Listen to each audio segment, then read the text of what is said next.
We in the building. We in the building. We in the building, bitch. We in the building. We in the building. We in the building. We in the building, bitch. We in the building.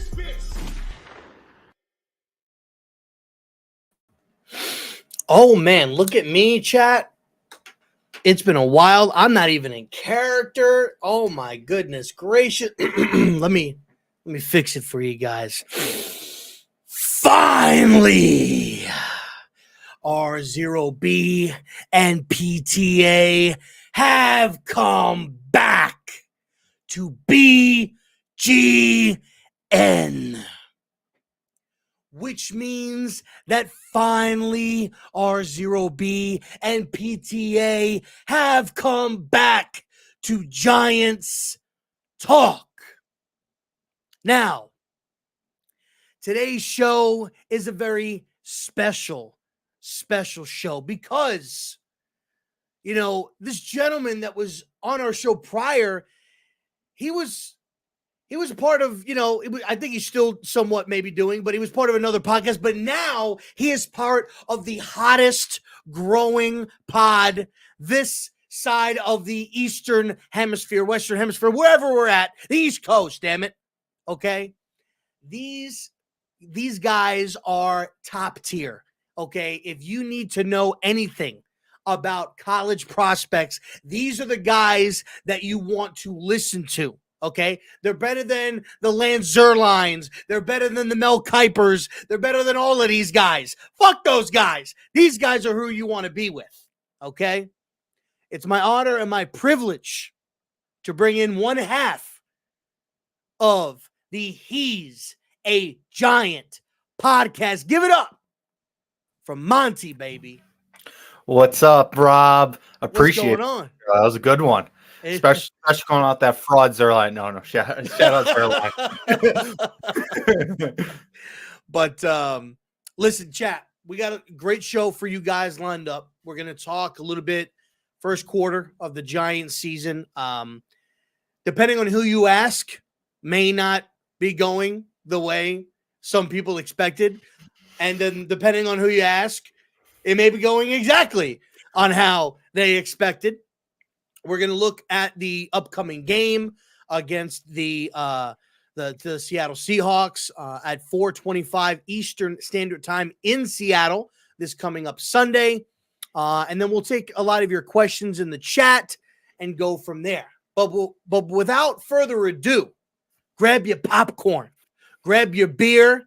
I believe Monty's got a Mountain Dew. Okay. A Sprite Zero. A Sprite Zero. Sprite Zero. I saw the green, so I immediately thought Mountain Dew. Okay. Grab your loved ones, cuddle up, grab your blanket, cuddle up on the couch, and get ready for the greatest show of your life. If you smell what R0B, PTA, Monty, and in spirits until possibly Sal shows up, and he's the Giants pod. It's cooking. What's going on, Monty, brother? How you been, man? What's going on, dude? Doing good. You know, enjoying the football season as much as you can. It's been a really fun college football season. It's been a meh NFL season, but you know, it is what it is. Yeah, it's been a bit rough, you know, for the Giants. It's been a bit rough to say. I think that's putting it lightly. If you know, potentially, I think it's putting it lightly. But yeah, man, look, you know, first quarter of the season. And so I want to just kind of dive right into it and ask you, we had countless conversations and spaces leading up to the season, and during the off season, everything like that.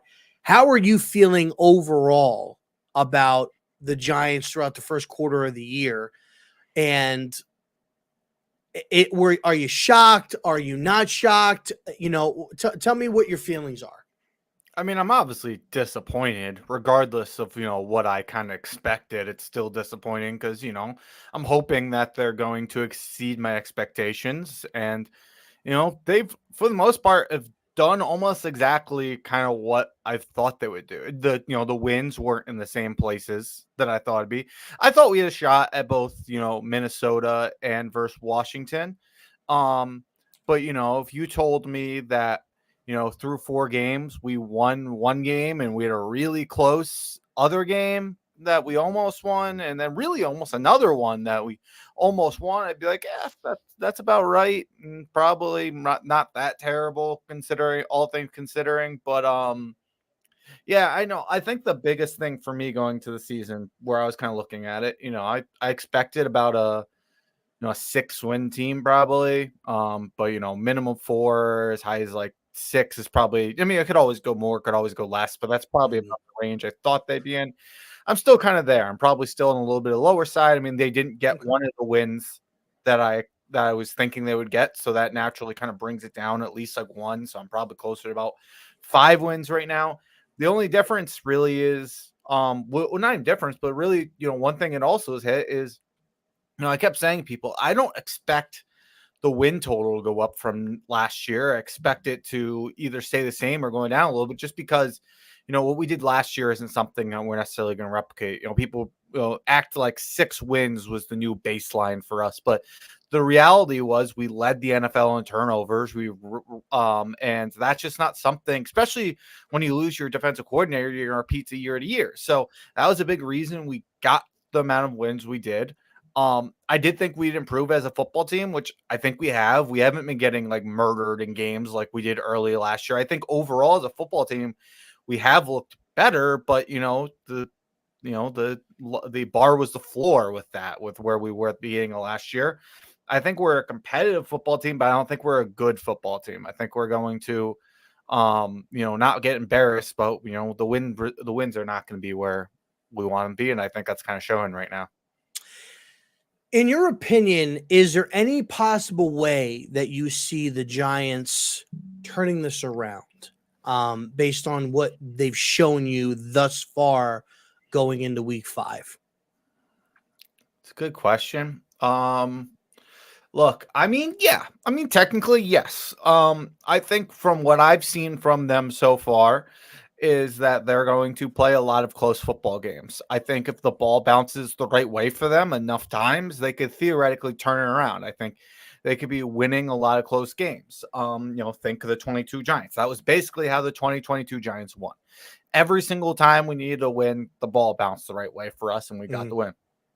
In 2023, went the exact opposite. And I think this year is probably going to end up meeting closer in the middle. I mean, that's just kind of how this stuff works. We'll get a couple games that we shouldn't win. We'll lose a couple games that we should, whatever. But yeah, I mean, I think there's enough teams that we can be competitive with on the schedule this year. And if the other team makes a mistake and we capitalize on it, and we don't make our own mistakes, get lucky. Yeah, I mean, we could get 9 wins theoretically, but it's not an easy road to that. Yeah. I mean, I will say there are opportunity games. I'll say that. If you remember, I said we were a 3 or 4 win team before the season started. But I'm not going to lie, thus far throughout the quarter of the season, we got to play Cincinnati. They don't look like a solid football team that we've seen before, obviously. Now, they played really well against the Chiefs. Their offense still looks like they can put up some points, but their defense doesn't seem like it is as good as it's been in years past. I look at, and people might think I'm crazy about this, I look at Philly as another game right now, as another team that is just not in sync. They're dealing with some injuries. I think that there is a huge disconnect inside the building, whether between the quarterback, the head coach, and whatnot, and the way things are going there. And there's a lot of pressure on them because Nick Sirianni's ass is on the hot seat. It is on the hot seat, especially with the way that they finished and all of the shit that was going on last year. Carolina is another game, right? Not a very good football team. Made a change at the quarterback position. We always play good in London or overseas. We're undefeated thus far. So that's another game, right? And then the last two I have is maybe Pittsburgh. They're really good right now, one of the better defenses in football right now. Can they sustain that? And then the other wild card that I have is the Indianapolis Colts. You have um, Anthony goes down this past weekend with a hip injury. Not sure how severe that is, if he's going to miss time, and if he does, how much time he is going to miss. But that's another game that's kind of like a 50-50 game. So thus far, I'm pretty disappointed. And not because I thought that they were going to be better, but because I would have liked to have been proven wrong. And I think a lot of people got, and myself included, I said, man, I got really hyped for Burns and Dexter Lawrence and Kayvon Thibodeau. And that hasn't flourished into what I thought it could potentially be. Shit, I was saying that it could be the best rotation since we had Tuck and OC and JPP. And now I feel like an idiot for even referencing that potentially. The offense, everybody thought that, okay, we're going to, I will say offensive line looks a lot better than what it has the last couple of years, but the quarterback looks like he's gotten worse as far as when it comes to some of his passing. And Malik Neighbors is a stud. He's an absolute stud. And he basically said, hey, Saquon, you go to Philadelphia. Don't worry. I'll come over here and I'll take the workload. No problem. I'm a little bit younger, play a little bit of a different position and everything like that. So it's been very, very disappointing. Lack of production on the defensive side, lack of production on the offensive side. And we can go on and on. But it's really not. Let me ask you this. When you look at the team overall, and I know you and Sal have had these conversations either on your pod or over the phone. We've definitely had them in spaces. Who do you put the blame on? Whose head is on the chopping block for you when you see this product and you see the way that it is? Because I'll be honest, in spaces, it's kind of, and amongst fan base, it's 50-50. Some people want to blame Shane. Some people want to blame Dable. Some people would rather keep Dable and get rid of Shane, or vice versa. Whose head are you putting on the chopping block, or heads? Yeah, the fish rots from the head down. And I think you look starting at the top and moving down as where to blame. I think ownership takes blame. I think Joe Shane takes blame. I think Brian Dable takes blame, and really all this entire, staff and leadership on this team. I think one of the biggest mistakes they made going into the season was going into the season with the assumption that Daniel Jones will be the quarterback no matter what.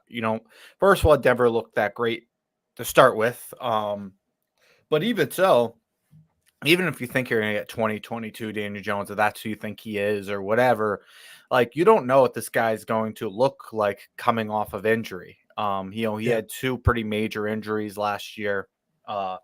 And you didn't bring in any real competition for him. Like if the only plan was, let's try to go up and get Drake May, cool. Like, I'm happy that you tried to go up and get him, but like, that was always like a long shot. So you had to prepare for if that long shot didn't hit, and your backup plan was Drew Lock. And look, maybe they're higher on Drew Lock than I am in this fan bases, but if they are, then he should have been getting first team reps and be getting an opportunity to actually compete for this job, because you don't know what Daniel Jones is. And at this point, you just gotta, do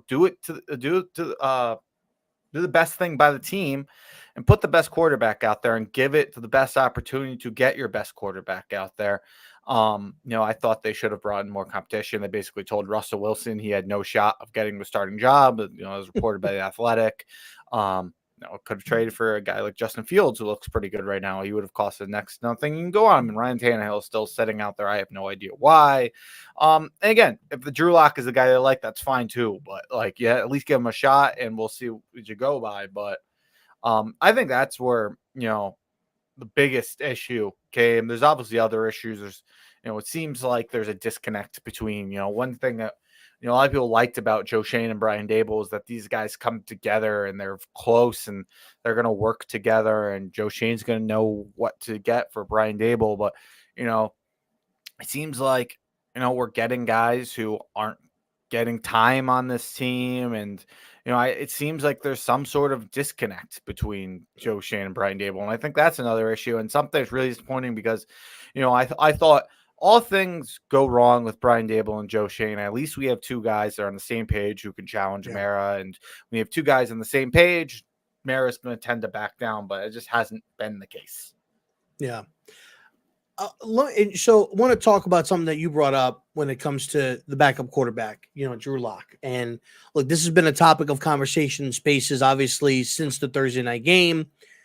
They had every opportunity to change that narrative, to change that tone, and they didn't get the job done. More so, the quarterback didn't get the job done. Now, 281, he only missed 9 or 10 incompleted passes. It was the plays that he didn't make that were available that were the difference in potentially winning and losing that football game. And maybe I'm being generous and maybe I'm being crazy, and you can tell me if I am. I counted at least 3 touchdowns that he missed. Yeah. You had the free play to Slayton that you underthrew. Mm-hmm. You have the post where Neighbors beat Trayvon Diggs and had 3 steps on him that if you put that out in front of him, Diggs ain't catching him. Mm-hmm. And then the first play on the sideline in the first quarter, you threw an air ball to Neighbors where if you put that on a line, he could probably run up the sideline and that safety doesn't even get to him, or it's a 1v1 and I'll take Neighbors over a safety based on his capabilities and what he showed in college, being able to break tackles and continue and make big plays. And it was those plays that he missed that to me were the difference in losing that football game. The defense to me did their job in a sense where they held this team to 20 points. Yeah. A team that can score points. They did their part and the offense did not. So the topic of the conversation in the spaces is it time for a quarterback change? And I've heard people say Drew Lock, Daniel Jones, they're the same. Mm-hmm. Daniel Jones is better, which, I mean, he's got more experience. You can make arguments that he's better in some areas. Other people like myself are saying, I don't think that Lock is better, but it's time to make a change for the sake of the locker room, especially when you hear guys like I've got right below you, Dexter Lawrence, talking when he doesn't actually do that very often. And at that point, I think if you make the change, it's shutting the book on the Daniel Jones experience officially. And you know that this organization is moving forward, whether Shane and Dable are here or not. Where are you when it comes to making the quarterback change? Do you want it? Or are you like, you know what, just ride it out with Daniel Jones as long as possible? Yeah, I mean, I wouldn't have started Daniel Jones in the first place if I had my way. and it's not even like a hate thing for Daniel Jones. It's simply that I don't see him as a part of the future of this team. I don't see a way that he's really going to be on this team next year. And he has a very troubling injury clause. And it's clear to me that Brian Dable and Joe Shane are not worried about that injury clause, but as a fan, I am. And so, better late than never. I would certainly move on and start Drew Lock simply to not risk that injury clause. But that aside, I kind of agree with what you said. Like, I don't necessarily know if Drew Lock is better than Daniel Jones. I don't think Daniel Jones has been playing bad by any means, but he's a limited quarterback. He is who he is, and his limitations are hurting us. And I don't know if Drew Lock is better or whatever. Maybe he is better. But I think the thing is, you didn't have to be better to run this offense better. And I think we saw that last year. We saw Tyrod Taylor, who, people said was being outplayed all summer by Daniel Jones in camp. Like Daniel Jones looked clearly like the better quarterback in camp. And then we got into the field and Tyrod was better than Daniel Jones looked in 2022. People like to just be like, oh yeah, but it was only 4 games. No, Tyrod Taylor was more explosive in like that half a season than Daniel Jones was in all of 2022 and 2023. So, sometimes it's just that type of change you make. Even like, look, Tommy DeVito stinks. He's not good, but like he was the most productive quarterback on this team last year. So like, yeah, he is not better than Daniel Jones. Let me be clear with that. But it doesn't mean that he wasn't producing better for this football team. He was more willing to take chances and things along those lines. So I think that you put Drew Lock in, you could see something like that, kind of like what you started to see last year. And I agree with you on closing the book on Daniel Jones, where, look, to me, if I am Joe Shane, I know I fucked up on with this Daniel Jones contract. The last thing I want to do if I'm Joe Shane is to be put my biggest fuck up as a GM out on display every single Sunday for everybody to get reminded how much I fucked up with that deal. Like, he's not going to, he's not going to turn around and be like, wow, you made a great deal, Joe Shane. Like, maybe it gets to be like, oh, maybe that isn't quite as bad as you thought. But there's never going to get to the point with Daniel Jones to be like, you know what, that contract, that was a good one. We're past that. It's not happening. Yeah. So just cut bait and accept that you fucked up, and people will respect you for it, and we will be done with that conversation, and we can start looking forward. And I think that's your best. I think that's your best chance of surviving with the fans and the media. I don't know about John Mara. Maybe that's something that's going to piss him off. I'm not sure. But as far as cooling down your seat with the fans and the media, I think being done with the Daniel Jones experiment is a good thing. I think for me, and what I've said is, I at this particular point, Monty, I'll let you kind of express your thoughts on this as well. I think at this point, I'm legitimately done with both of these guys, and it's not because I don't like Dable or anything. To me, I think it's gone on long enough, and I don't think, to me, that you can separate the two. Yeah. I really don't think that, like, it's like, man, this guy's been doing a stellar job, and then this guy, it's like, man, Brian Dable's been coaching his ass off, and he's doing this and he's doing that. And Joe Shane has not been providing him with a good roster, which is true. But Brian Dable is making errors, like not elevating a fucking kicker or this and that, like just making constant mental errors that I don't understand. Even like, I think was it last week? It might have been last week. Like the timeouts. Like, what are you doing? Like calling timeouts like super early in the game, this and that. And so I thought from a play calling perspective, I think that he's doing a good job. Yeah. But in the red zone, we suck. We were better in the red zone with Mike Kafka calling plays. Great in the red zone with Mike Kafka calling plays in 2022. Yeah, and it's like, what happened to that?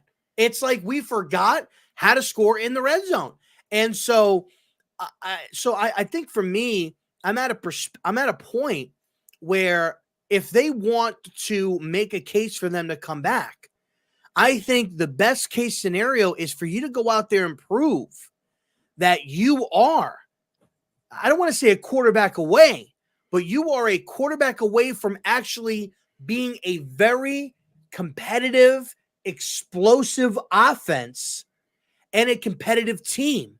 And I don't think that Drew Lock is the answer, but what Drew Lock is going to do is he's not going to underthrow these deep shots. He has one of the strongest arms out there, especially he definitely has the strongest arm on our team right now. That was a big thing for him coming out of college. His arm was, I think he was getting compared to Jay Cutler, and Jay Cutler's arm was huge. Jay could throw the ball all the way down the field. And so you got to get an opportunity to do that. Is he as smart or composed as Tyrod Taylor? Absolutely not. Tyrod Taylor overall is a really, really good backup quarterback in this league.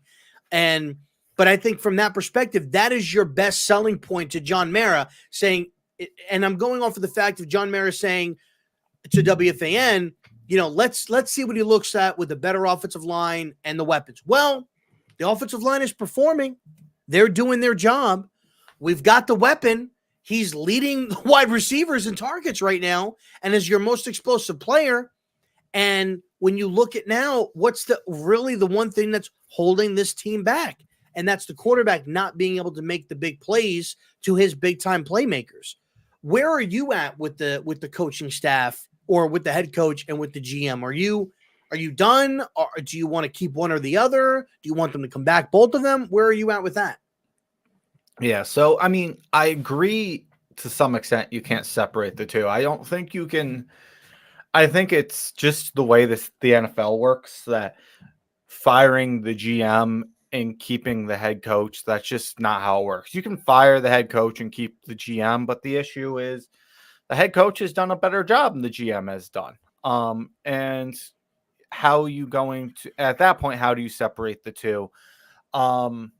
It's tough, man. I don't think Brian Dable is a bad coach, but I think he has some deficiencies that are hurting him a lot as a head coach right now. I kind of said it. I think in like a perfect world, not even perfect, in a better situation for Brian Dable, he goes in there, he does some things really well. We've seen him do really good things, and the things he does poorly, he gets a chance to work on and continue to grow as a head coach while surviving on the things he does really well and putting out a competitive football team. The issue is he's in a really shitty situation, and those deficiencies are glaring in a situation like this, and he's not going to have the opportunity to grow and grow out of those. Like, the reality is, this is the reality, is that we were a 6-win football team last year, and we likely will not get over 6 wins this year. It'll likely be max 6, 5, 4, maybe less. Who knows? And the reality is, even though I don't think Brian Dable is a bad coach, I don't even think Joe Schoen is an awful GM, but I don't think he's done a good job. I don't think he necessarily deserves to keep his job at this point in time. The reality is that guys don't survive seasons like this back to back, and maybe they will survive. They can survive 2. They can survive 2 seasons back to back, and you can give Brian Dable 1 more year. But the issue at that point is you're giving Brian Dable 1 more year to figure it out. 1 more year. You got to have a competitive season. You got to put out a winning football team, and then you're going to let him draft a rookie quarterback, and then if he doesn't do well with the rookie quarterback, you're then going to fire Brian Dable, who just drafted a rookie quarterback. And I hear people say, like, well, like, you don't necessarily have to win. You just have to see improvement from the quarterback. One, I don't totally agree. I don't think quarterback or head coaches really survive 3 back-to-back losing seasons. But even if that's true, what if a quarterback doesn't improve? What if it's just a season where he has a bad rookie year, but it doesn't mean he's a bad quarterback, but he didn't improve as much you want, but you're still firing Brian Dable, then you're done with him. Yep. And that is just bad for the development of a quarterback. And I think it's bad to go into an offseason where you need a quarterback with win mandates for these guys. I'll say, so to me, I'd fire both of them because, again, I think Brian Dable has done a better job than Joe Schoen, and I don't think you can keep Brian Dable and fire Joe Schoen, nor do I think he has the equity at this point where you really even should be doing that. And like, theoretically, you could have Joe Schoen hire a new quarterback, a new head coach, but I don't think he's earned the right to do that. I think you should just pull the Band-Aid off and start fresh. If they did do that, if they did keep Joe Schoen and got a new head coach, theoretically, I think this timeline stuff would be fixed. I think you could let them draft a new quarterback, and I don't think that Joe Schoen will be on a hot seat at least for 1 year. I think he'll still he'll have at least 2 years to figure it out at that point. So it's not the end of the world from that perspective. I just don't feel like Joe Schoen has done a good enough job to deserve to hire a new head coach. So I would pull the Band-Aid off and get rid of both of them.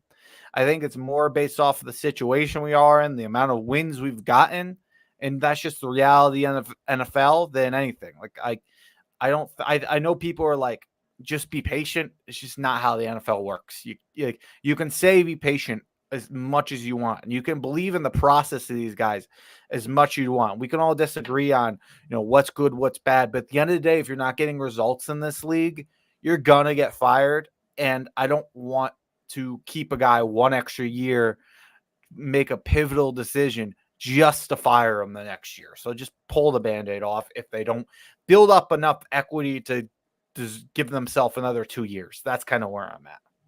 Yeah, and I'm with you, because if you're going to take a rookie quarterback, I don't think that John Mara wants to repeat what he did with Daniel Jones, is drafting a quarterback, firing the head coach, and now you're just cycling through these guys, and you're going to wind up with another situation where you're fucking up another quarterback.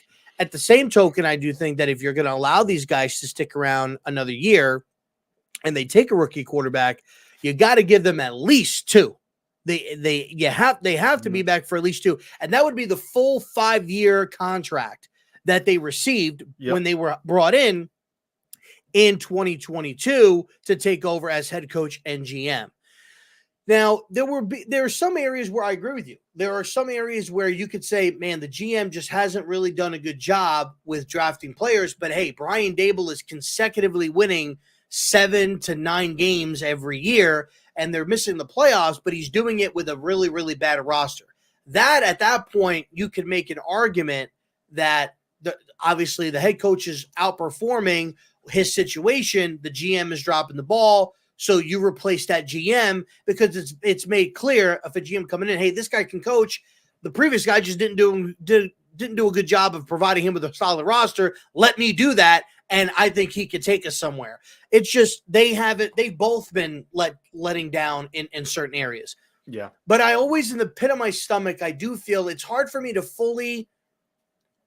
I think a lot of times I'm 50-50. I'm hot and cold. Sometimes I'm like, I'm done with Brian Daboll. The other times it's like, man, I really kind of feel bad because he doesn't have his own QB. And I know that this quarterback is limited. What could he do with a real quarterback under center? Like, what capabilities does he, like, would it be any better than what it is right now? And it's that curiosity. It's that unknown that kind of draws me into being like, hey, go and do this. But we were having this conversation today, is, do you go out there and you get a guy? And we were kind of breaking down the quarterbacks that these guys were looking into, right? They were looking into a Jaden Daniels. They were looking into a Drake May. They were eyeing those guys, 2 guys that can run the football and throw the ball, but they are running quarterbacks, right? And then when you look at guys this year who might fit that mold, I don't think that's Shador. I don't think Shador really fits that mold. He can use his legs, but he's more of like that passing guy. And the guys that we talked about in the spaces, guys that fit that, is Cam Ward, Jalen Milroe. Those guys fit that bill to where you can use them and you can do the QB powers. You can have the designated runs, and they could take a little bit of a beating, but they also have the capabilities in the passing game. But it wouldn't put it past me, and I'm not advocating for this, but if Justin Fields, they were linked or supposedly there were like some rumors, I think, going on that they like Justin Fields, or that Daboll believed in him, he's going to be a free agent. I would be shocked, or I wouldn't be shocked, but I wouldn't be surprised if they're back here, if they bring in Justin Fields on a 2-year deal and try to change it up. He's way more athletic running the football than Daniel Jones is. But it's like, gee willikers. And that's my fear. And that they'll skip out on the quarterback in the first round and they'll go defense, like a Will Johnson or a Travis Hunter or something like that, or a defensive end or defensive tackle, something like that. Or maybe they trade out and maybe they take a quarterback in the second round or third round, because there are guys that may fall. Milroe, maybe he's a second round guy. Maybe he moves to the first round. Ewers, due to injury, maybe he's a second round guy due to his injury status if he's not healthy. Cam Ward, maybe, who knows? There may be guys available there in the second round that they may value. He thought JJ and fucking Michael Penix were second round quarterbacks. So who's to say he won't think that some of these guys are fucking second round quarterbacks, right? So, do you agree with any of that, or what's your take on any of that I just said at all? Yeah, no, I think I agree with you for the most part. One thing I said a lot during last draft season was that the biggest disappointment of the Brian Daboll era would be that we never got him a quarterback, that we never gave him a rookie quarterback to work with, because that's the whole reason we brought a guy like this in. And the reality is that's probably the road this is heading down. It's fucking disappointing. And I understand why people want to give him a chance to get a quarterback, but that's why I was so like adamant about how we had to do it last year. And they said they saw Penix and JJ as second round quarterbacks. So, what are you gonna do? It sucks. I don't necessarily agree with them, but if that's how you feel, you can't necessarily just force it. But I don't necessarily agree with their evaluation there. But regardless, it sucks. But it is what it is. It is the situation. And you can't just restart the timeline. You can't reset Brian Dable's time. And again, if I can't give him 2 years, I don't want him taking a rookie quarterback. As far as like the Justin Fields thing, if he liked Justin Fields, then they should have traded for Justin Fields, because the dude went for a 6th round pick. I don't know if they'll bring him in or not, but and I don't know what the plan is at quarterback, to what you were talking about with the guys. I agree. I mean, like, look, I think Shador is the best quarterback so far in this draft, best quarterback prospects in this draft so far. But, I think Shador comes with some baggage. I think his father is very outspoken. You're going to have to deal with that if you draft him. He's said some stupid fucking things. He's called out multiple players at this point who used to play for him and basically said, like, I don't know you, and like blamed his offensive line after a game. That's not going to sit well with NFL GMs, and I don't think it's going to sit well with the Giants. And I don't like, they've made an emphasis before about being able to handle New York, quote unquote. Like that's not just like something fans say, that's something that they bring up, that they've mentioned. So I don't necessarily think we would take Shador. I think he's good. But ultimately, to me, the way I look at it with a guy like Shador is, I wouldn't have a problem if we took a guy like him. I think he's a very talented football player, but I don't think he's like an exceptional, like elite quarterback. And to me, like, it's like, be who you can afford to be, that type of saying. And, if he comes with a lot of baggage, I understand, like, just like, you can find a Shador in a lot of draft classes. Like, kind of people said about like JJ, which is true. Like JJ, I liked JJ, but there are JJs in other draft classes. I just also love JJ, like the person, the leader, the winner, all that type of stuff. Yeah. And that was a big reason with me for him. And I like Shador a lot about Shador, but there's a lot of stuff that scares me about him. So we'll see. I don't see that going to roll. And then after Shador, I personally don't see, we have a lot of time left, to be clear. I don't want to, like, I'm not making any declarations on this QB class yet, but as we sit here on October 1st, I don't think there is like a sure as hell, I don't think there was a surefire top 10 quarterback outside of Shador. And even then, Shador could end up, getting himself knocked out for non-football reasons. I think if you look at guys like Cam Ward, Jalen Milroe, Quinn Ewers, Carson Beck, I think that, there's interesting things about all those guys. But if you're like, I don't think that all these guys are going to go round one. That's just not how it works. I think you'll maybe get 3 max that go first round in this class. I would say between 2 and 3 would be my guess. See, maybe things can change. Again, it's really early, but as of right now, I don't think there's a big enough gap between those top guys and the bottom 4. Like, you could put those guys in a cup and shake them up and throw them on a table. I really don't care what order you put them in. So I'll just take the guy who falls at this point. But hey, shit can change. But Cam Ward has had a really good start. He had a rough going versus Virginia Tech, but he's had a really good start. And Jalen Milroe is the guy who's I'm watching the most. He looked impressive as hell versus one of the best teams in the country. And he's grown a lot in areas that I was worried about him last year. So that, things can change. A guy like Jalen Milroe, a guy like Cam Ward, could easily see you by the end of the season being like, that guy is worth a top 10 pick. I want that guy. But today, it's tough. It's hard to see where we're going with this quarterback class right now. Yeah, I mean, and there's like you said, there's a lot of time left. I'm making a point. I don't know if you've been seeing my pictures that I've been posting, but I've got a command center full of games, that I watch here. And I'm trying to. I don't watch every one of them. When some of them go to commercial, I pick and and I look. But guys that I'm really looking at is I'm looking at these quarterbacks. And I'll say I probably should focus on other positions, but the quarterbacks are the main ones that I'm really kind of looking at. I do know some other players like this guy, Ryan Williams, wide receiver from Alabama, is looking like freshman, a stud. man. Freshman, 17 years old, looks like a stud. Every time I watch him, he's making big plays. So I think he's going to be a very, very good prospect when it's his time to come out, I think in a couple of years. So he'll be able to, I think, declare in a couple of years. So I think that's gonna be huge. I like. I'm a big Nebraska guy, hence the haircut for my guy Dylan Raiola. Yeah, they got a couple of defensive linemen that I really like.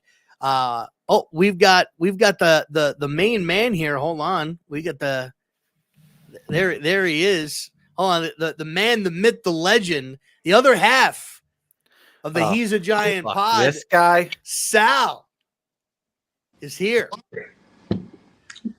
Hold on.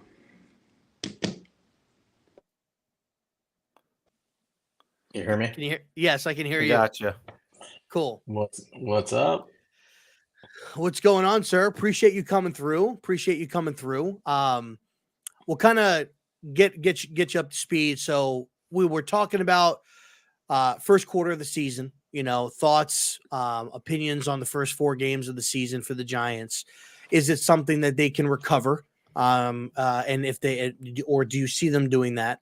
And then we were just kind of talking about I know obviously because I talk to you every day, but for the viewers, who do you put the main blame on thus far for the inept product that we are seeing on the football field? If you want to quickly touch on that stuff, and then we'll kind of be at the same spot.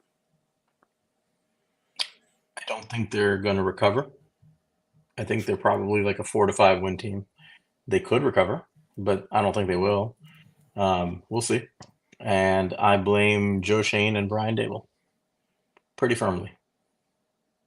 And I think that's just where I am. I think they've done a lousy job for the most part. I don't know how you can spin it. If they finish this season with like a 4 to 6 win season or even less, that's crap in year 3. So Absolutely. That's where I am. Absolutely. Well, we're kind of on par. Me and Alanti were just kind of talking about that. If they were, if they're coming back, you got to give them, and we were talking about this in the space today, got to give them at least a couple of years, because you don't want to have them draft a quarterback and then you're going to move on and then bring in somebody else and repeat the same thing that you did with Jones. And are you prepared to do that? And that would be giving them the full 5 years that they signed for when they came in 2022 at that particular point. And I'm at same as you. I at this point, I think I'm kind of ready for a reset. But there are potential ways that, and we talked about it a little bit, about how they could potentially maybe save their jobs or make an inclined case to potentially to return, for next season. So I want to change gears a little bit. We'll talk about the upcoming game, because obviously that's important. We don't want to be totally negative, obviously, even because there's a lot to be negative about. Let's just be real. Looking at this game, Seattle has done a great job really resetting their organization from, the Legion of Boom days. They look like they were kind of on a little bit of a downward spiral. 2022 had a stellar drafting a lot of low round guys that really, really hit. Pete Carroll and that staff, they did a really, really good job. The next year, again, added more players, solid, and they're looking like a good football team. Now they are dealing with some injuries, guys that didn't play last week, but they got a couple of our guys that are doing really well, and Leonard Williams and Julian Love. How are you guys feeling going into this game? Obviously, we don't know injury-wise who's going to play. We won't know that really until later in the week, but how are you feeling? We'll start with Sal. I'll start with you. How are you feeling going into this game with against the Seahawks? Not good. Not good. That's a good team. They score like 30 points a game. Yeah. Yeah, Gino put up like 430 yards of total offense yesterday. Something like that, right? That was crazy. Oh yeah. West WVU. But no, I don't feel good that that offense scores a lot of points. And that defense didn't look good yesterday because the entire D line was hurt. And they just took the week off, basically. So I think they're all back next week. Puna Ford, who's one of the, actually not Puna Ford, I'm sorry, Boye Mafe, who's in one of the better edge rushers in the league this year. We won in the second round of the year. We took Kayvon. Obviously, Leo's balling out, one of the best D-line men in the country. So, yeah, I don't feel great about that. And their secondary is pretty solid. Didn't look solid yesterday because their whole D-line was torched. And Jared Goff is actually pretty good. But for the most part, I think they're in trouble. I think the Giants are going to have a hard time winning this game. On the road against a 12th man, that's a tough matchup. And they've cleaned our clock the last 2 years in New York. Actually, no, 2 years ago it was in Seattle. Mhm. Last year was in Last New year York. New York. Yes. Yeah. Well, they cleaned our clock both times. So I'm not loving it, but you never know. Sometimes you win these games you don't expect to. And I'll say, like, when you look at the Giants' schedule, I'll be honest, I think Seattle looks like the best team we're playing probably till like Baltimore. So like it's tough. It is what it is. It's one of the toughest games on our schedule, and we have to play them on the road across the country in one of the toughest places to play in the entire country. Yeah, my expectations are low. I feel like the Seahawks, like even going back to like 2022, like they were at the time when we played them, I feel like, well, no, not in 22, but like last year, they were averaging 30 points a game last year. Like they were putting up some points last year. And so it's going to be a tough game. I don't see us. This is gonna be a very, very bad game. Like it's just gonna be terrible. And you got to think like, I see Devin Witherspoon have it. I'm sorry, man. I see it. Devin Witherspoon's going to do it again. He's going to do it again because now it's like, all right, neighbors. All right, you're looking at him. Okay, so that's where you're going, right? Okay, so I'll be ready. It's just, dude, it's just going to be a colossal breakdown, I think, and I just don't. I don't see, barring guys that might still be on the injury report and not playing on the Seattle side, I don't see how this isn't a blowout. We talked about it in the spaces earlier today. Gino went blow for blow with Jared Goff last night, and that was just a crazy game to watch. And it's like going into that game, like I don't feel comfortable, and I don't even know how Joe Shane and Brian Dable could see it, like that you've got a quarterback that can do that exact same thing. Like, you could, so I just don't see how it's going to happen. And I could see it's, allowing 30 or 40 points unless Shane Bowen comes up with this elaborate defensive game plan. Like, dude, if we go in there and we hold them down to 20 points and the offense actually has some spots where they can score points and we were in the game, I'm going to give kudos to Shane Bowen. I really am. Because if you can hold them to like 21, 24 points and the offense actually has opportunities to score and you're just not doing it, like I'm not putting that game on Shane Bowen. Like he did his job. You held those guys down. You need to be able to put points on the board. And if you're not, dude, like that's on you, bro. That's on the offense. Am I crazy for that? Yeah, no, I agree with you. I mean, that's just how Shane Bowen's defense is. If he's bend but don't break, and if he can, keep the points low, then Yay. Can't put on him. Jade says Leonard Williams with his Samoan healing powers. Yes, indeed. Yes, indeed. And then Mason saying it's gonna get ugly. Indeed it is. Go back to a question that Mason had. I know we're on that, but he says, what is your take on Carson Beck's game versus Bama, given he came back? Think it helped him at all? I will throw it to you two guys. Ass. Net negative game. It helped it wasn't quite as ass as it originally looked. Still negative. He still threw a pick to end the game in the red zone. Who do you think came out of that game? Did you so out of the two, right? Because obviously both of those quarterbacks are going to be in this year's draft. Who do you think really made a good case for themselves coming out of that game? Milroe or Beck? Milroe. Well, Yeah. not just obviously he won the game, So- but I'm saying like overall, like with the comeback with Beck, like who do you think? Is this a trick question? No, it's not. I had a Rob moment. Sorry. Milroe by a mile. Milroe had one of the best games he's ever played as a college football player. He was phenomenal. Yeah, I had a Rob moment. Sorry about that, guys. I'm sorry about that. All right, hold that thought. I'll be back. Okay, no problem. No problem, sir. No And problem. then on the other side, I would say Carson Beck still had probably the worst game he's had in college. I mean, it's the first time he's ever thrown multiple interceptions in a game in college. So,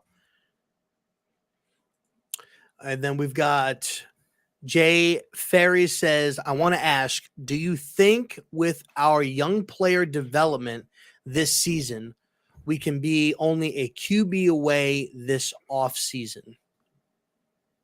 I mean, look, I think every team, for the most part, unless you are completely devoid of talent, can be a QB away if you get a good enough quarterback. I think the quarterback is that important of a position that can, make positions that we don't necessarily look at as strong to look a lot better if you get the right quarterback in there. So yes, I'll say, I'll give my take on the Giants kind of moving forward in general.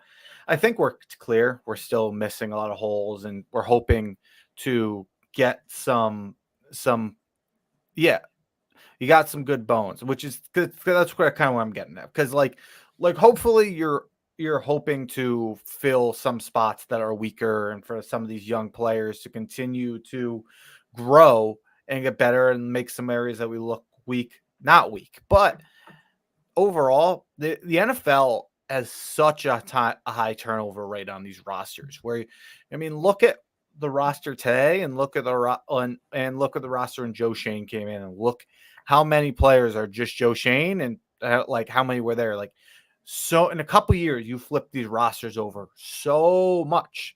So when you look at it, you have Dexter Lawrence, that's a building block piece. You have Malik Neighbors, that's a building block piece. You have Andrew Thomas, that's a building block piece. You got Brian Burns hasn't lived up to it, but he's still building block piece. And then you have some other guys who are can get there. You look at Thibodeau, you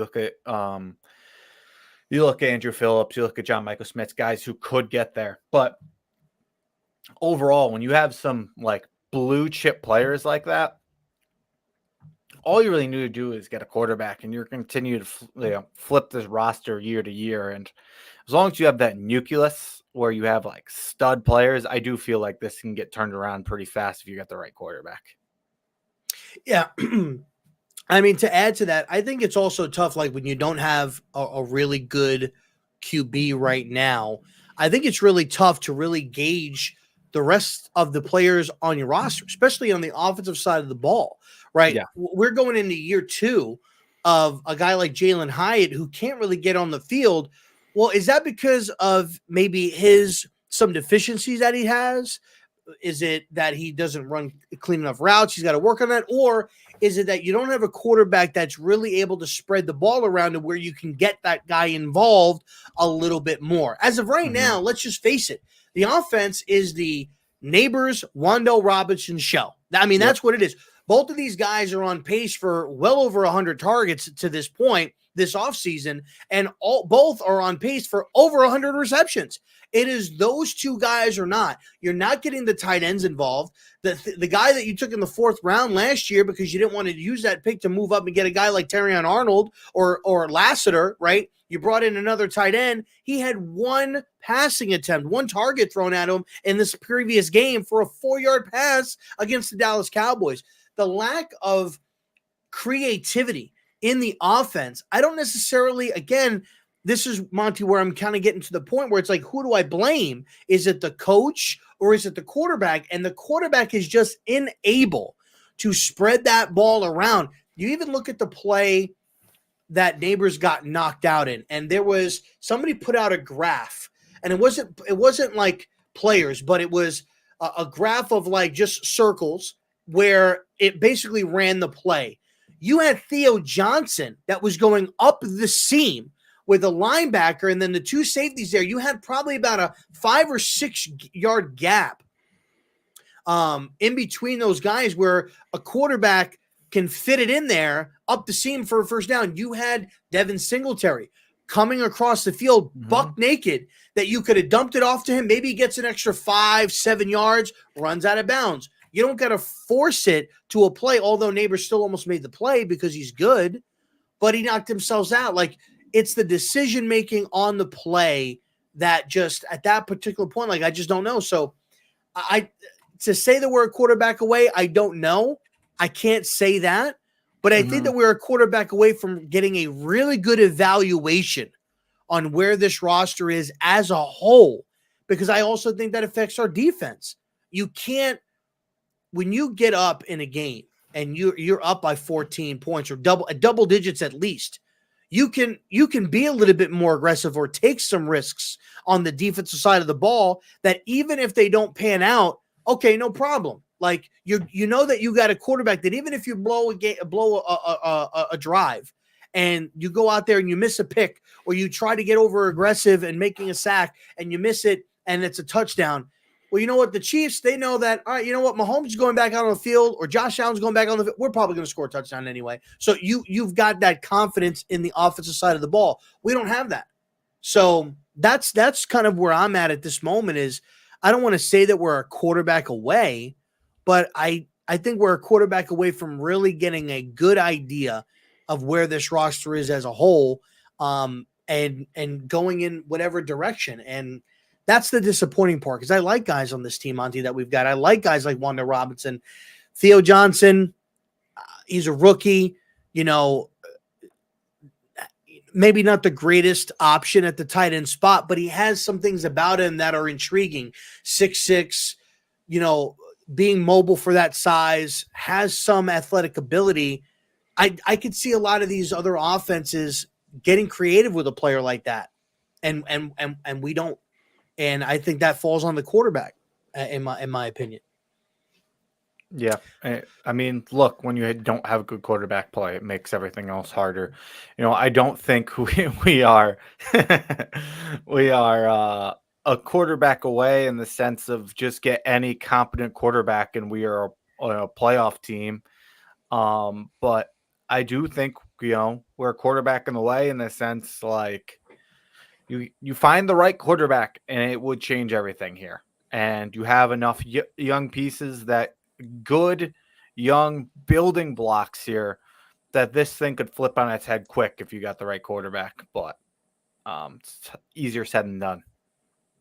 What about you, Sal? I don't know if you heard one of the questions was, do we think that we are a quarterback away from, well, I don't know the exact question. Let's see. The question here was from Jay Ferry saying, do you think that we are, with the young player development this season, are we a quarterback away this offseason? That was the question that was posed to us that we were talking about. If you want to chime in on that. Away from what? From being a contender? I don't know if he was being a contender, but maybe being competitive, or maybe competing, or maybe looking better. Wherever you're. So everybody's a quarterback away from being competitive. Like the worst team in the league is a quarterback away from being competitive. No, I don't think we're a quarterback away from being like at the goal of being like an actual Super Bowl contender. No, which is where you should be. So no, I'm pretty sure we're very, very far from that. So I would say no. I think we're quarterback, running back, right guard, tight end, wide receiver 2, maybe a wide receiver 2. Interior D lineman 1 to go with Dex. Second linebacker, second cornerback, and then depth. So I think we're probably many, many, many players away from being contenders. And I don't think that we're that close, to be honest. One thing I'll say, Sal, is I think that there's one thing I was saying is I do think like with the NFL, I mean, you look at when Joe Shane came in, you look at now, you look at who was in the roster then, who's roster now. Shit flips quick in this league. So there are, having the main building blocks is the big thing. I agree, not this offseason is not there, but I think it's quick. If you get the right people here in the quarterback, you can flip this quick, especially given having some of those pieces that are necessarily easy to come by. I'll also say something we've talked about, Sal, is like you mentioned linebacker too. Like McFadden looks great this year. Okereke doesn't, but Okereke looked great in Wink's system. So sometimes, maybe it's just getting the right coaches again, because some of these guys just aren't being utilized correctly. So if you get these players might look totally different if we get the right scheme for them. Maybe, but you have what you have. So all I can tell you is what we've got. I don't think this team is very close. Like, we haven't played a very tough schedule yet. Like, we've played, I think Minnesota's obviously pretty good. Washington's, I think the jury's still out on that team. I'll be honest. Agreed. But they're good. Cleveland's awful. Dallas has not been good. And we're 1-3. I mean, I don't care what we could have been. We are 1-3, and we don't look good. I don't think it's gonna. If I'm being honest, I think we're staring at maybe a 4 to 5 win season at this point. I don't know how you could come. Yeah, I don't know how you can look at that and then come to the conclusion that we're like a quarterback away. I can't get there. We might be a GM away, but not a quarterback. That's fair. That's true. I mean, you got teams that are on the brink of just like really not playing good football right now, and you're struggling against these teams. To all accounts, we won in Cleveland, but who knows? Cedric Tillman catches that pass that Watson threw a good ball. That's first down. Seemed like they were driving on that play a little on that drive a little bit, but granted, Washington, you can't really punch it in the second half. 52 yards of total offense in the second half of that game. You're struggling against these teams that aren't playing very good football, and you can't even outperform them, which is crazy. Ferry says here, you can't even evaluate Dable and Shane either, to be honest, with Jones. Yeah, but that was their decision. Yeah, you can. They paid him. He's their quarterback. Agreed. But you put your career on the line for signing him. So, is there a chance that Shane won't get another chance, but Dable goes to another place and it ends up being a good coach with, the right quarterback? That's entirely possible, but this is the situation it is. Domino Boy, what's good? I don't even know who this Big Mike guy is. What's going on, Mr. Big Mike? How are you? We got Big Blue and LeBron. Alex, my man, what's going on? Saying what's up. Mason, how do you feel about Micah McFadden's progress? Is he still ascending, or has he plateaued? Billy Monty, you just touched on him, saying that you felt like he was doing a lot better in this system compared to maybe Bobby Okereke thus far this season. Yeah, I mean, I would definitely say he's ascending. Do I think he's going to necessarily play at the level that he's playing right now for the rest of his career? No, of course not. He's playing at an extremely high level, but yeah, I think he's clearly looks better than he did last year, and I think that he's a young player who looks like he's getting better.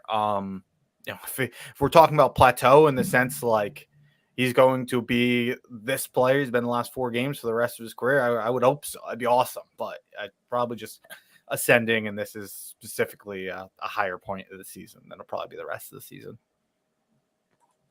And then Ferry's coming in again. Wouldn't we be 3-1 with even Sam Darnold's ball placement right now?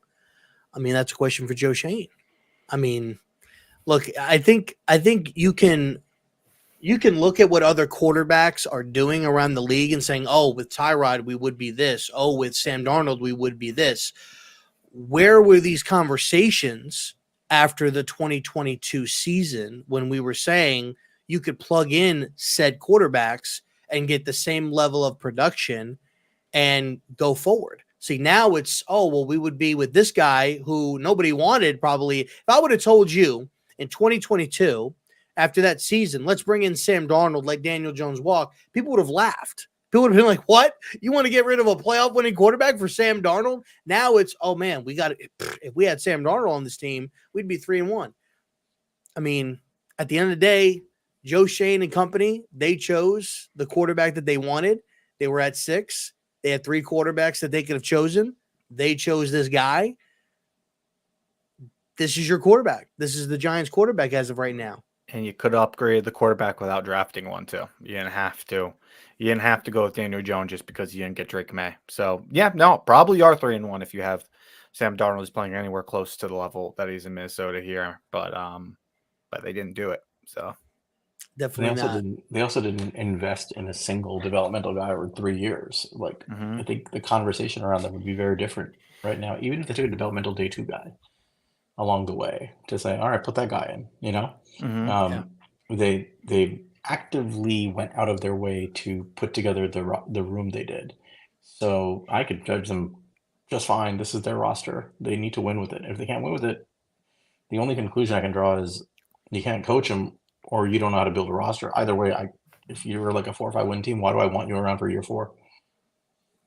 Big facts. Big Mike again says, where's my Domino's at, Rob? You probably should call the Domino's and find out where your order is at, sir. I can't help you there. Customer service might be able to help you. Maybe they'll give you credit. NYG Mason, probably, but that's against bad teams. I think we talked about that. Mason saying, them boys are kind of shitty this year. Good, but yes, they are. But that makes me happy because I hate the fucking Cowboys and I hate the Eagles. 2 teams in our division right now that potentially are going to have new head coaches next year. From Nick Sirianni losing his job, Mike McCarthy losing his job. And I'll be honest, I think with both of those teams, the way that they're being operated right now, if they get a Mike Vrabel or even a Bill, because both of those rosters are ready to win now. And so you get a Mike Vrabel, you get a Bill Belichick, you get a stout guy that's going to go in there and not deal with some of the BS. Like Nick Sirianni has no control over that fucking team whatsoever. You know, the Saints game, Jalen Carter going off the way that he is, clearly has no respect for his head coach. If you got Mike Vrabel there or you got a coach that instills respect in that that nobody's doing that. And if they are, then those guys probably aren't playing the following week or are going to get reprimanded for it. And these guys just don't have people that are leading them right now. Mike McCarthy's always been a yes man, and maybe a more creative Jason Garrett type. And Nick Sirianni has just been, an absolute joke. I think everybody got high on him after the 2022 season. And then you're flicking off Patrick Mahomes in the Super Bowl. Your quarterback's got to put your hand down. It's a joke right now. But those guys really are a head coach away from being a very dominant competitive football team. And I think it's going to happen. And, the Commanders might be competing with them, but the Giants won't anytime soon. The Giants won't, but the Commanders, they will be because they may have found their quarterback. Do you guys have anything you want to add on that or? Yeah, I agree with you. I think that they both need a new head coach, and I think that they're in a great situation to bring one in and add one. I'll say Cowboys, I think, they have an all-around roster with a good quarterback. I think, they can add a defensive guy, and I think it would probably fit well. The way Jalen Hurts been playing, I do think the Eagles probably be best off trying to get an offensive guy and try to get Jalen Hurts back on track because he does not seem to be the same quarterback since Shane Steichen left there. It seems like he was really important to his development, and now he's gone.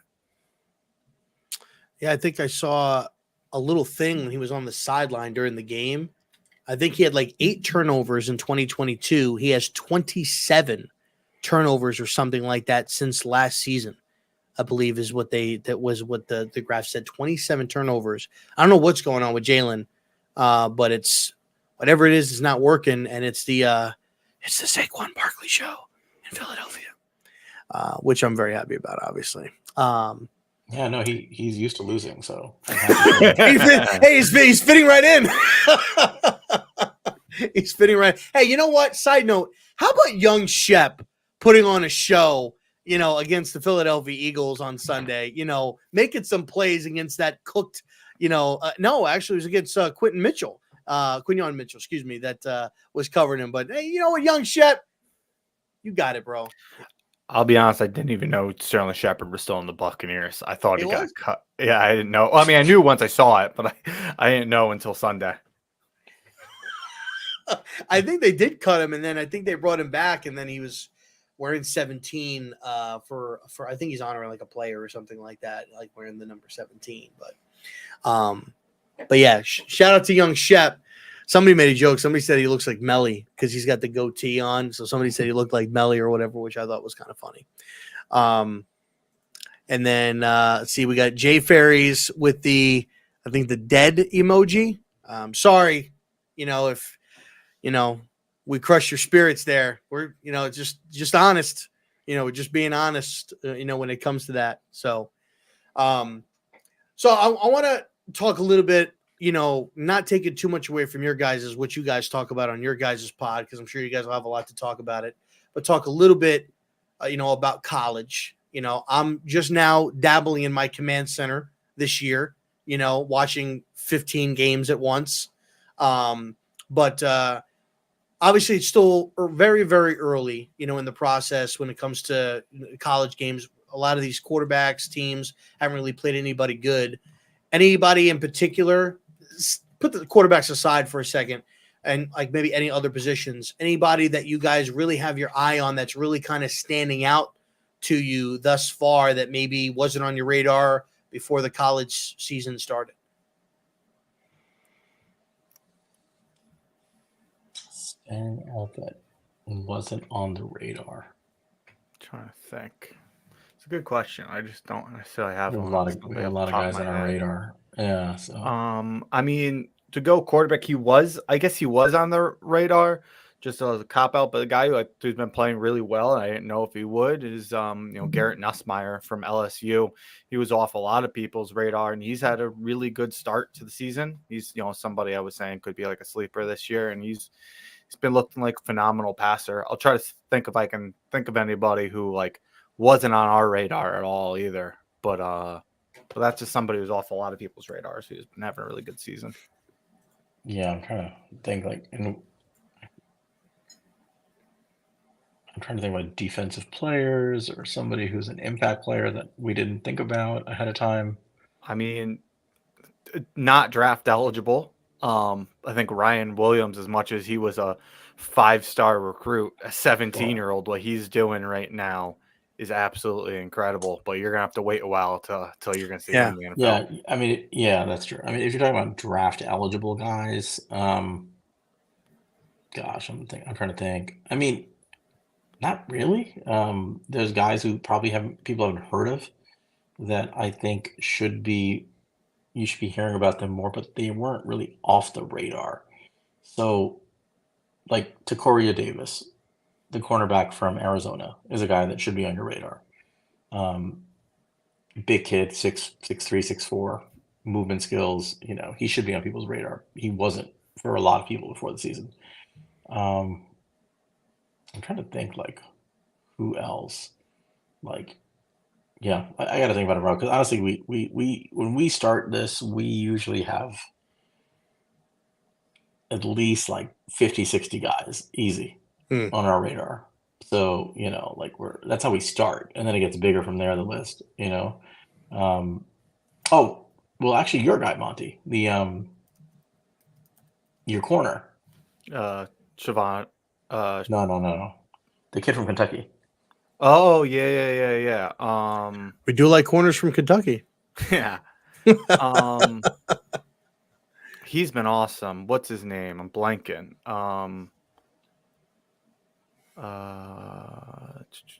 Is it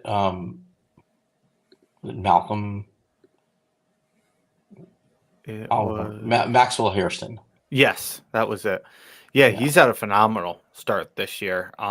He was a guy that was getting some buzz, but some defense that Sal and I weren't necessarily very high on when we've watched them, especially with Andrew Phillips, even Deion Walker. We didn't really like kind of the defense they ran, but when I did watch him, Maxwell Harrison, he looked really, really impressed me. He fit that offense better than those guys did, and he's had a really good start to this year.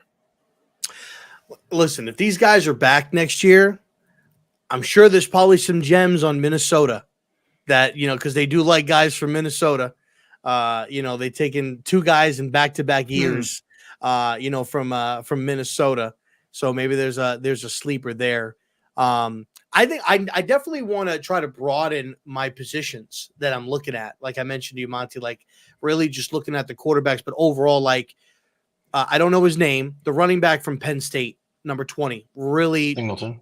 Yeah, Singleton. Really like that player. Seems like he's always making big time plays. Doesn't go down very easily. Always seems to make the first guy miss.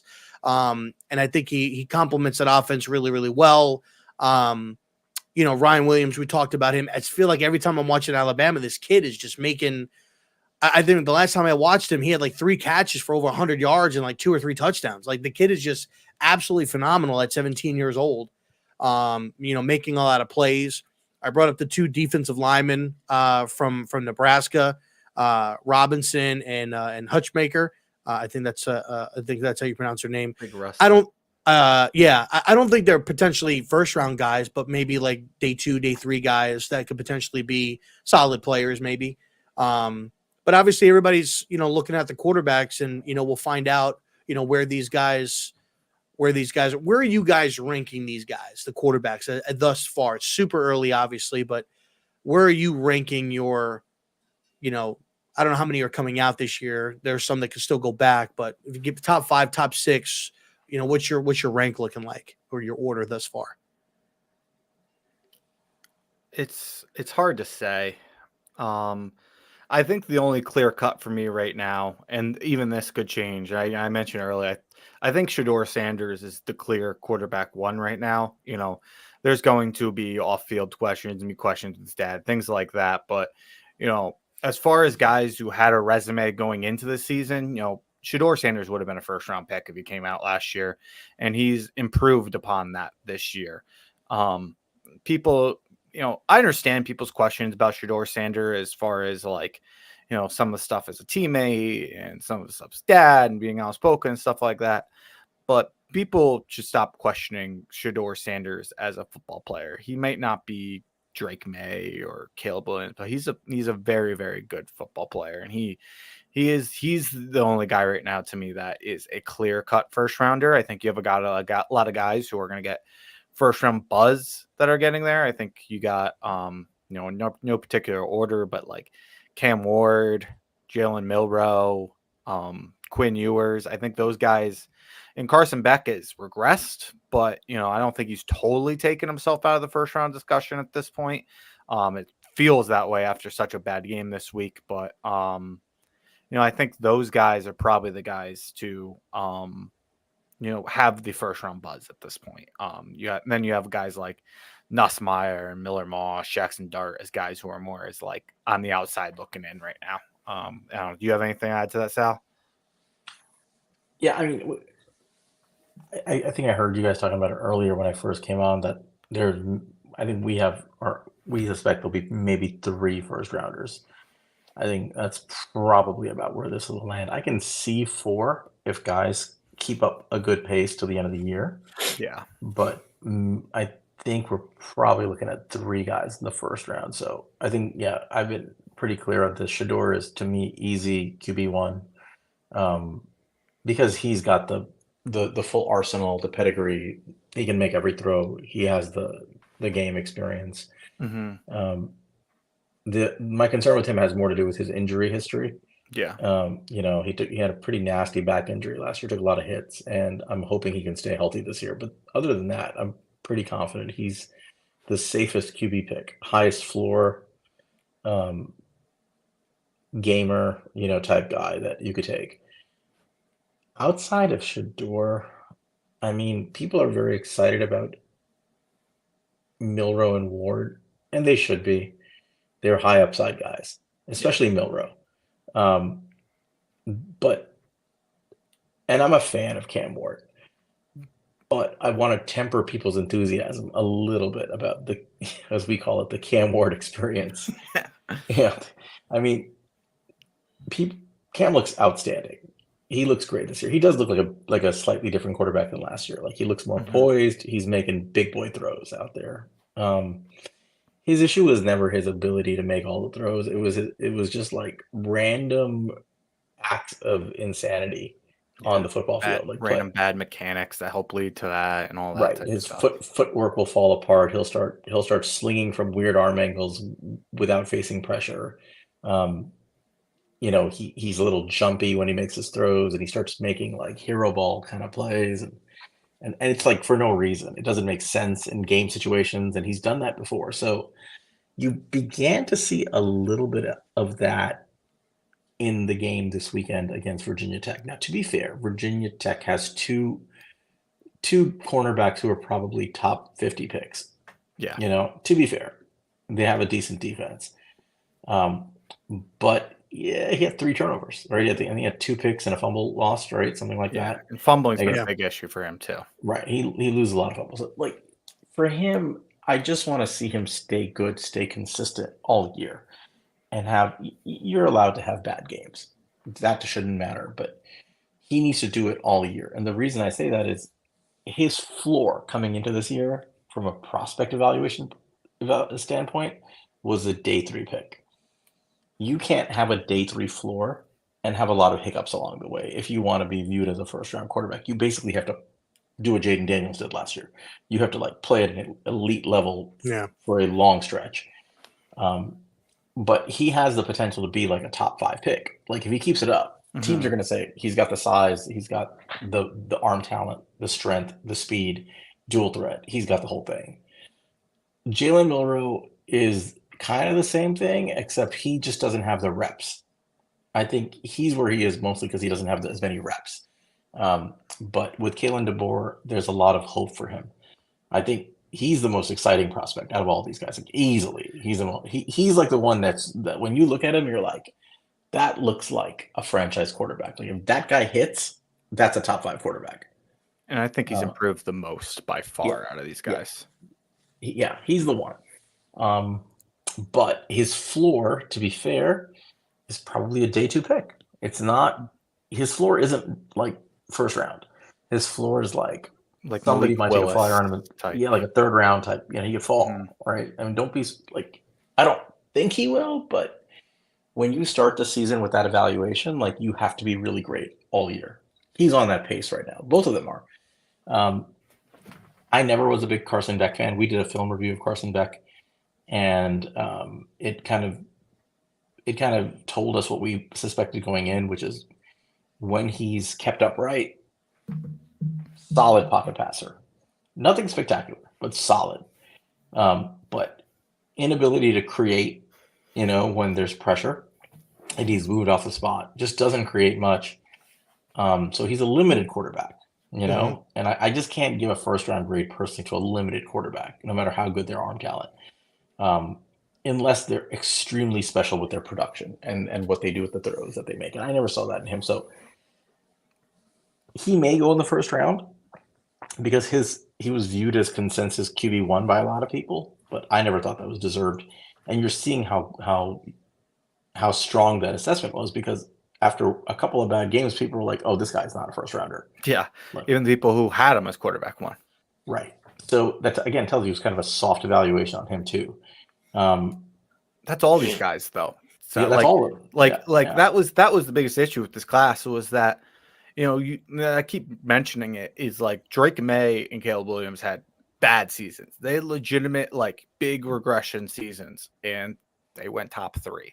You didn't see anybody jumping off Caleb Williams after his game against Notre Dame, or you didn't see any people jumping off Drake May after he had a bad stretch down the season. Like maybe tempering expectations, but not jumping off them. You see that with Carson Beck for a reason. The worst it got for Caleb was after that 3-game stretch. Brugler came out with his midseason top 50 revised, and he had Drake May number 1, yeah, and Caleb number 2. As You know, total that was- prospects. He might have had Marvin ahead of Caleb. I can't remember. Yeah. I think you're right. You're right.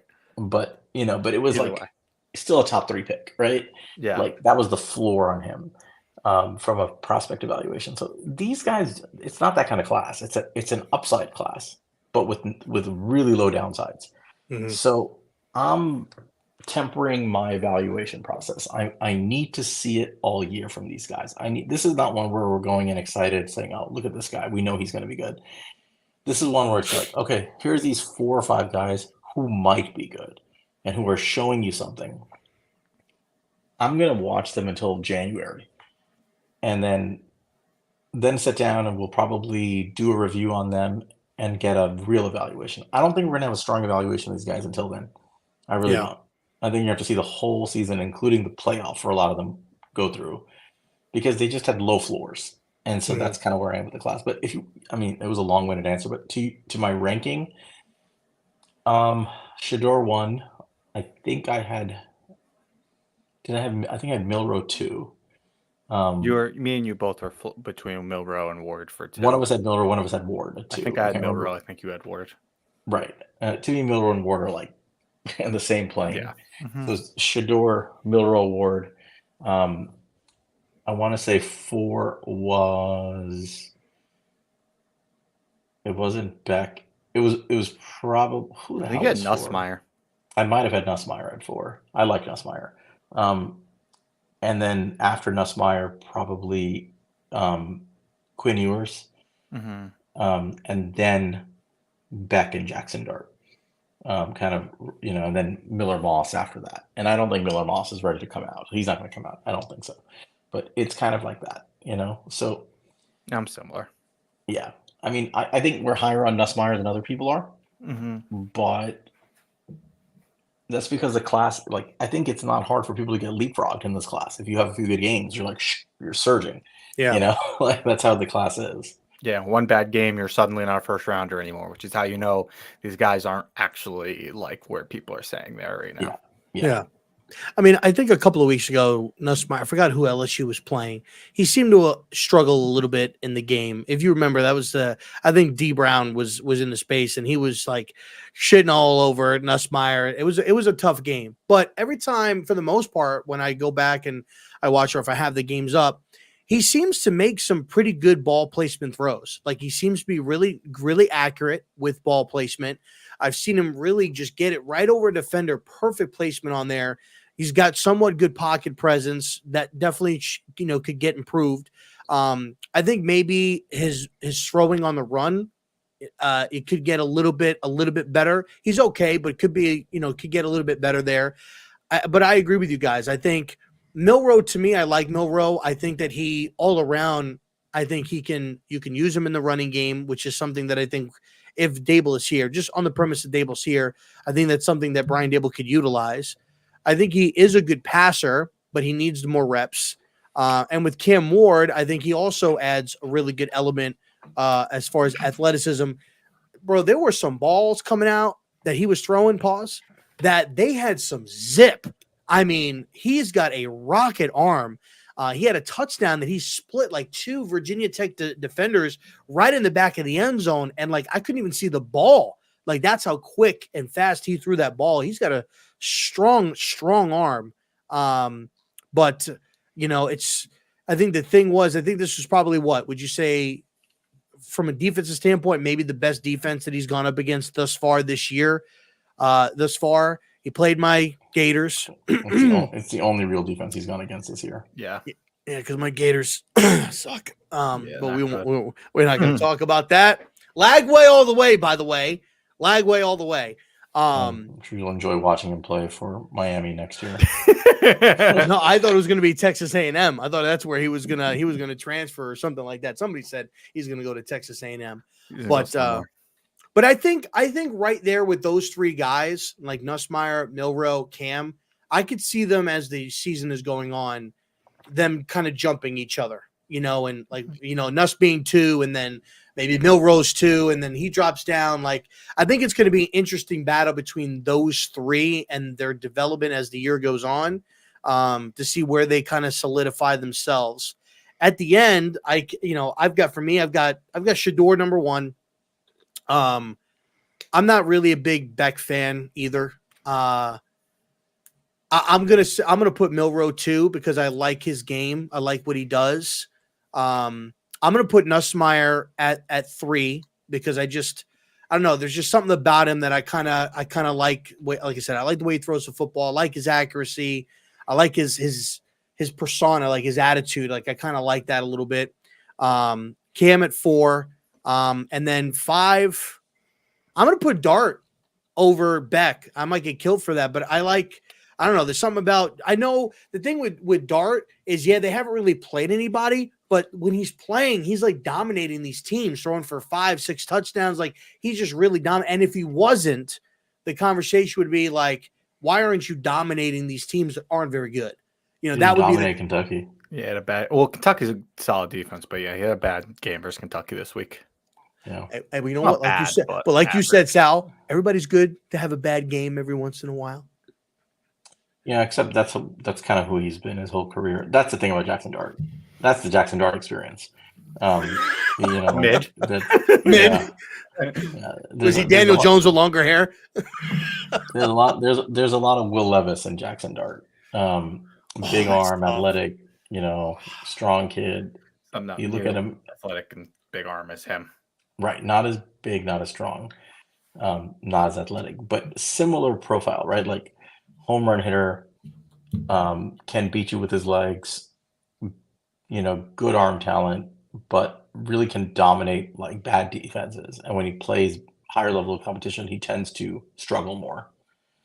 And so again, for him, we said it on our pod a couple of weeks ago. We said everybody's excited about Jackson Dart. That's awesome, but he's played like Furman and Georgia Southern and Middle Tennessee, or I forgot what it was, but like, yeah, he played a bunch of small schools. He's playing like guys who are like, who are not even scholarship players, and he's beating them up. And I'm like, well, let's see what he looks like against good teams now. He had a good game against LSU last year. And I want to say he looked okay against Penn State in the bowl game. Hard to, so there were some signs of him being decent, but like he's got to consistently be better against the better teams. That's the thing you need to see from him. For sure. I didn't put Quentin Ewers there because the guy's seems like he's always got an injury problem. And I'm probably alone on this. I think if he misses another game or two and Arch keeps playing the way that he's playing, I don't see them going back to Quentin Ewers. I don't. I see it being Arch's show the rest of the way until either Arch is struggling in a game, which he very well may, because he's not going to be perfect forever. It's like eventually it's going to fade out a little bit. If Arch goes another 2 games because Ewers is out due to injury and he's performing like what he's been performing, I just don't see how you put Quentin Ewers back in just because he's leaving. I think he could go back next year too. If somebody said he can even go back next year if he wanted to, I just don't see it happening personally myself. I think it sounds like Quinn Ewers is likely going to come back this week. That's what they're saying, or next week, or whatever it was against Oklahoma, the next game they play. I don't remember if they have a bye week this week, but they're saying he's on track. So, yeah, I mean, we'll see. We'll see how it plays out. I mean, Arch is a phenomenal player, and it's hard when you have a guy like that behind you. I'll say to Quinn Ewers' credit, there's not many QBs who have played real competition so far this year. Jalen Milrow absolutely killed his game versus Georgia. That's one of the best quarterback performances. It's one of the best teams. And Quinn Ewers played a fantastic game against Michigan. And that's another one of the best quarterback performances against a good defense this year. So, he's got to get healthy. He's got to get out there and continue to prove it. But, and when we're talking about these guys who have dominated a lot of bad teams, those are 2 of the only guys we've really seen play good teams and play well. Mm-hmm. I think the future class too, like in the next couple of years, I don't know if they're all 3 would be coming out in the same, but like you got Arch that could be coming out, Dylan Raiola if he looks, he grows, and then the quarterback from was it Tennessee? I forgot his Nico. name. Nico. I don't know if he's eligible next year or in a couple of years, but Yeah. everybody's talking about him that he looks really good too. I've seen a little bit, not a lot. I've seen bits and pieces, but it'd be an interesting draft class when those guys are all eligible. I don't know if they'd be coming out in the same draft class. Nico's eligible next year. Arches, but sounds like there's a good chance he might go back for his senior year, but we'll see. We'll see who has the first pick. I think that will play a role. And then Rayola is not eligible for 2 more years after this year. Yeah. That's my guy, Dylan Rayola. That's my bag. That's my bag. All right. So last thing, and then we'll wrap it up. Predictions for the game. I know, but got to put it out there. Got to pay the bills. But predictions for the game this coming up Sunday, 4:25 Eastern Standard Time. Monty, what do you got? 31-17 Seattle. Damn, giving us 17 points. I like it. There you go. You're Positive, optimistic. Now, this might change because, for those watching, we get 357 in here. There's 2 Sals. There's the Sal that's about to give you this answer, and then there's Game Day Sal. Game Day Sal is the most optimistic Giants fan possible, right? I've seen 49-2, predictions at some point. Sal, what do you got for the game against Seattle? I don't think they'll score 30 because of the way we play defense and the way we're going to probably try to milk the clock with a short passing game. But I think they'll get to like 27. I can see this being like Seattle 27, Giants 13, something like that. Somewhere in there. I don't think we score much here. I think they'll score. I just don't think they'll get like to their 35-point clipses that they often get to. So I'm going to say 27-13 Seattle. I think they beat us pretty handily, honestly. I tend to agree with you both.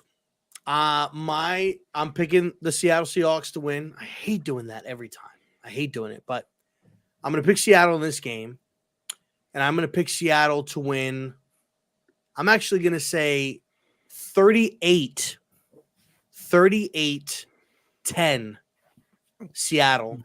I think it's going to be bad. It's going to be very, very bad. 38-10 Seattle. And by golly, I hope Jones gets benched, and that's how we get 7 points. We finally score in the red zone because Drew Lock is quarterback. Drew Lock revenge game.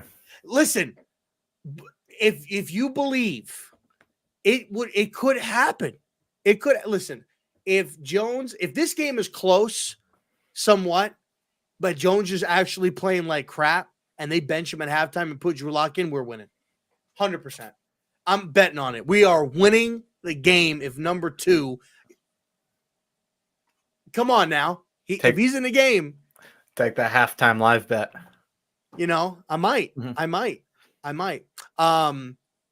First and foremost, I want to thank Monty and Sal for coming on.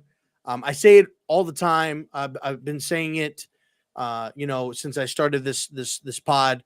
Sal and Monty at separate points before they were doing the He's a Giants podcast were both on this podcast with me and with Pest when we were doing it. And I wanted to make sure to have them both on. I want to give them the love and respect. These guys do a really, really good job with the He's a Giants podcast, giving you guys all the information, especially throughout the college season. And even when the college season is done, leading up to the combine and the draft. So let everybody know where they can find you, what the next thing that you guys are working on, and everything like that. If you guys could go ahead and give you guys the floor. Hit it, Sal. You're a plug guy. You can find us at He's a Giant Pod. You can find me at Queens_guy. You can find Monty at MONTECRI5TO. like us, subscribe, follow us. He's a Giant Pod. We come on Wednesday nights now at 9:30 p.m. live on YouTube. We do stream onto all the major platforms, Apple, Spotify, you name it. We're doing our position group reviews, and tomorrow night we will be doing tight ends as per request. Because we know we're going to take one. I'm going to take 104. Fourth round again. Another fourth round tight end. And listen, maybe some Boom Shaga. Some Boom Shaga, Bobby. That's for Pat. That's his thing. I'll tell you who we're going to take. I'll give you a little teaser. Ooh. I'm just gonna wing this and say who this is we're going to take on the fourth round. Ooh. We're going to take Luke Lachey from Iowa, in the fourth round. That's what we're going to do. Luke Lachey, Iowa tight end. Mm-hmm. Is this another Ben Sinnott type of guy? It's actually I'm just throwing it out there because he's probably going to project to go in that range, and that's where we take tight ends every single year. No, he's a good tight end. He was hurt last year. He got hurt. I think he broke his foot or something early in the season, and he was somebody we reviewed last year. But he's a solid player. And then Eric Gall took over for him, who was a really good player. Transferred from Michigan because he was behind Colston Loveland, and he went after we took Theo Johnson to the Bengals. And have you seen Eric Gall? He's been awesome. Mm-hmm. He's been good. Yeah, Don, don't. Harold fan season. Don knows what's up. Mm-hmm. I don't know his name. What about the Penn State tight end that they were talking about that was behind Theo last year? Is he coming out in this draft? He is. You're talking about Tyler Warren. Yeah, he's coming out, supposedly. Big dude. Mm-hmm. We'll see. Well, listen, hey, you guys heard it first. Tomorrow night, breaking down tight ends. Don, my favorite long snapper. Thank you. But look, I want to say thank you guys again for coming on, spending some time with me this evening, trying to make some type of relevant content, for the New York Giants. But we got a little bit of both. We talked, me and Monty talked about the team, talked about Joe Shane. We talked a little bit about college. So I hope you guys enjoyed the show. We'll be back next week, next Tuesday. Hopefully a surprise victory, maybe. Who knows, right? But we will be getting prepared and looking forward to Slim Shady coming to town on Sunday Night Football.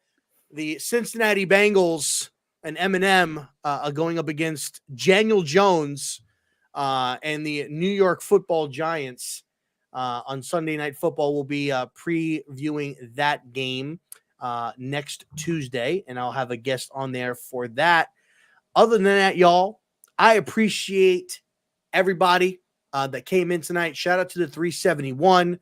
If you guys aren't, make sure to go ahead and give the thumbs up, like, follow, subscribe. I greatly, greatly appreciate that. As me and Pest always used to do, you guys know the deal, how we end the show. Appreciate y'all. Deuces.